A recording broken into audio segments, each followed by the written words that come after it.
Welcome to Voodoo Whiskey Gaming, and this is my late review of Ratchet & Clank Rift Apart. I played it on the PS5 because, exclusive. Yeah, I don't have a Ratchet & Clank shirt, but, dimensions, and jumping dimensions, and all that jazz. But let's start out by saying that this is not a direct sequel to the, 2016 Ratchet & Clank. That was meant to be a reimagining of the first Ratchet & Clank. I think it was also supposed to be a reboot originally, but then the movie bombed. But this game is specifically a sequel to, all the previous Ratchet & Clanks. This is another game in that whole franchise. And as such, Ratchet & Clank have actually been retired as heroes for more than a few years, it sounds like. And what happens is there's a big celebration for Ratchet & Clank is, gonna surprise Ratchet with a Dimensionator. Unfortunately, Dr. Nefarious pops up, and, everything goes sideways from there. Ratchet & Clank and Dr. Nefarious end up in a different dimension. They meet their counterparts, which I gotta say, Rivet and Kit, I really liked. I think I like Kit more than Clank, honestly. I thought she was a really good character. And I found Rivet to be a really interesting character as well, although I've gotta say, I think my favorite character that they introduced was Glitch, who is really a much more minor character, but I really enjoyed her character.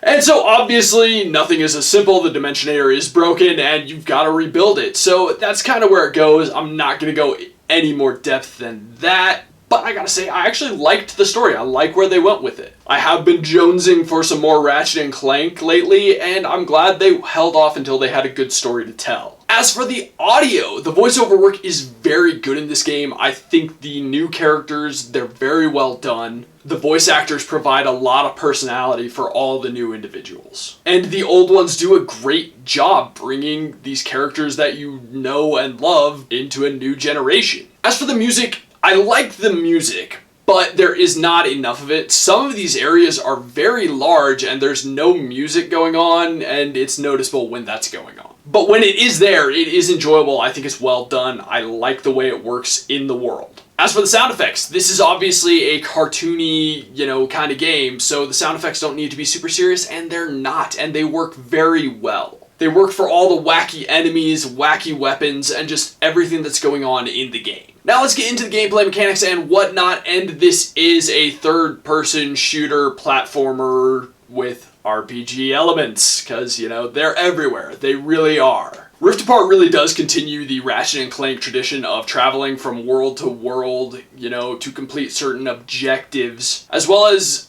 I think almost every single one of the worlds has an optional mission as well. But you also collect a bunch of wacky guns. Some of them work better than others. There's a couple of the new guns that I wasn't really impressed with. There's one that, it shoots out a thing, and then you can pull the trigger repeatedly, and it'll shoot down on the enemy. But it'll stay out there, and it won't always target a new enemy, and that gets really frustrating, because then that gun is useless during that time period. So that was obnoxious to me. Some of the other new weapons, though, I thought were really good, and the classics, well, they're the classics, and I love them. But you level up Ratchet and Rivet at the same time. They share resources and weapons, and the weapons level up as you use them as well. You also gain new items to better traverse the world.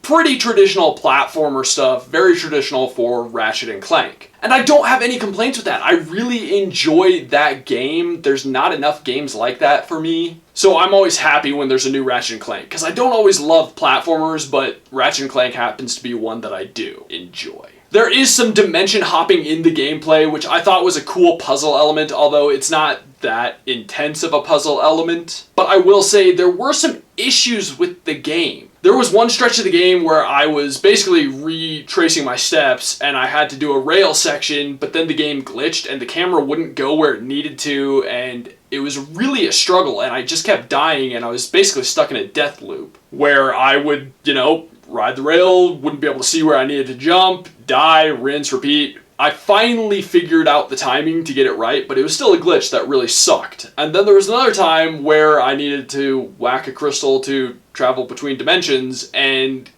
I would travel to one dimension and none of the ground had spawned in. And I tried bouncing back and forth a few times to see if that would fix it. It did not. I finally just jumped off a ledge and, re-checkpointed, but not awesome. But let's get into the controls, and the controls are almost amazing. Like, for the aiming and the movement, I think the controls work very well. And shooting-wise, I didn't have any problems with them. But there were definitely times where I jumped and the game was like, no, you didn't. Or I would double jump and the game was like, no, you didn't. So that was very frustrating when, you know, you're trying to jump somewhere or do a double jump to get onto something and you die or you fail to do so because it's not responding. And really, jumping was the only time I had issues with that. I really never had problems with the shooting or the aiming or the moving. So that's still not great. Now let's get into the graphics and visuals. I'm gonna first off say I really like what they did with Rivet and Kit to differentiate them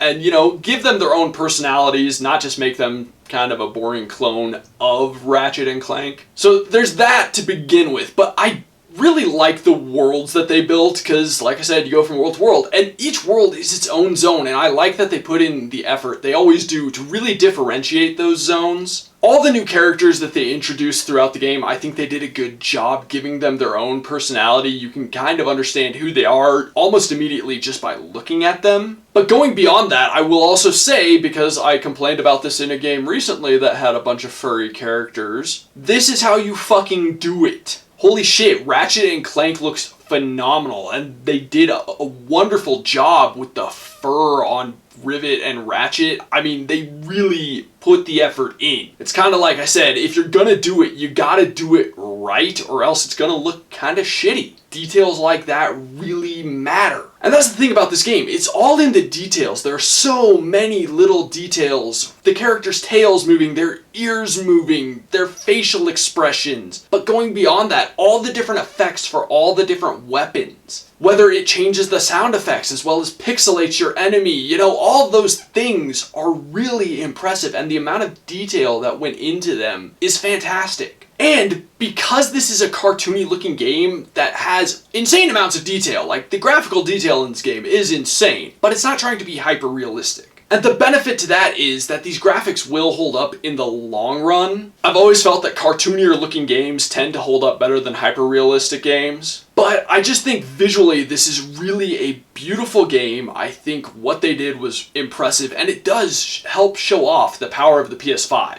Okay, so to wrap this up, I've got to say that I loved this game. Overall, I really enjoyed it. Yes, it has some issues that need to be worked on a bit, and I will say I think it's a little shorter than I'd like, but there are like extra modes you can go into, there is bonus content, so that does extend the life. I'm actually, you know, doing my second playthrough now, so that I can like fully max out my guns and stuff, and so there's that. There is plenty there, but there are some things that drag the experience down just a little bit, but not enough for me to not recommend it. So yes, I recommend this game. I think it's worth it. Okay, so in the comments down below, why don't you tell me, which is your favorite Ratchet and Clank game? I mean, it's been a while. I really want to go back and replay them all, but they seriously need to just do an HD re-release of all of them.